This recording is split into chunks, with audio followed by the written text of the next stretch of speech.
बांगलादेशमध्ये हिंदूवर होत असलेल्या अत्याचाराच्या निषेधार्थ जिल्हाधिकारी कार्यालयावर मोर्चा। जालना शहरातील अंबड चौफुल्ली ते जिल्हाधिकारी कार्यालयापर्यंत काढण्यात आला पायी मोर्चा। बांगलादेशमध्ये हिंदू समाज आणि अल्पसंख्याकांवर होत असलेल्या अन्याय व अत्याचाराविरोधात जागतिक मानव हक्क दिनानिमित्त मंगळवार दिनांक 10 रोजी जालना शहरातील अंबड चौफुल्ली ते जिल्हाधिकारी कार्यालयापर्यंत बांगलादेश हिंदू न्याय यात्रेचे पैदल मोर्चाचे आयोजन करण्यात आले होते। बांगलादेशात हिंदूवर होत असलेल्या अत्याचाराच्या निषेधार्थ आज जालना शहरात भव्य मोर्चा काढण्यात आला। शहरातील अंबड चौफुल्ली पासून जिल्हाधिकारी कार्यालयापर्यंत हा मोर्चा काढण्यात आला। या मोर्चामध्ये हिंदुत्ववादी संघटना, नागरिक मोठ्या संख्येने सहभागी झाले होते। जागतिक मानवाधिकार परिषदेने बांगलादेशात हिंदूवर होणाऱ्या अत्याचाराची दखल घ्यावी अशी मागणी या मोर्चाच्या माध्यमातून करण्यात आली।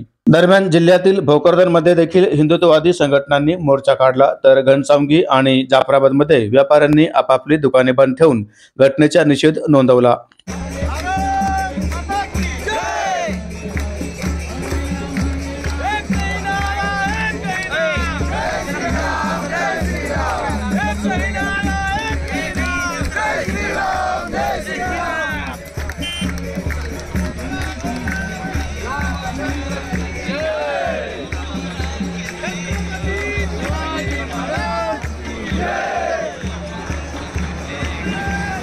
जसे की आज सर्वांना माहिती आहे, आज जागतिक मानवाधिकार दिवस आहे आणि जो आता सध्या बांगलादेशवर जो तिथले हिंदूंवर, अल्पसंख्याक असलेल्या हिंदूंवर जो अत्याचार होत आहे व तिथले जे धार्मिक स्थळ आहे, मंदिर आहे, ते तोडले जात आहे, तर कुठे ना कुठे त्याच्यावर रोखथाम व्हावी आणि आपल्या भारत सरकारमार्फत त्यांच्यावर काही ना काही कठोर कारवाई करण्यासाठी प्रयत्न व्हावेत, यासाठी आम्ही इथं सकल हिंदू समाज म्हणून एकत्रित आलो होतो। माझं नाव राहुल वर्तले, बजरंग दल प्रांत गौरक्षक प्रमुख। आणि तसेच दुसरा एक विषय असा होता की भारतामध्ये तसेच महाराष्ट्रामध्ये महाराष्ट्र पाणी अधिनियम कायद्याअंतर्गत गोवंश हत्या बंदी असताना सुद्धा इथे जालन्यामध्ये सर्रास गोवंश कत्तल होत आहे।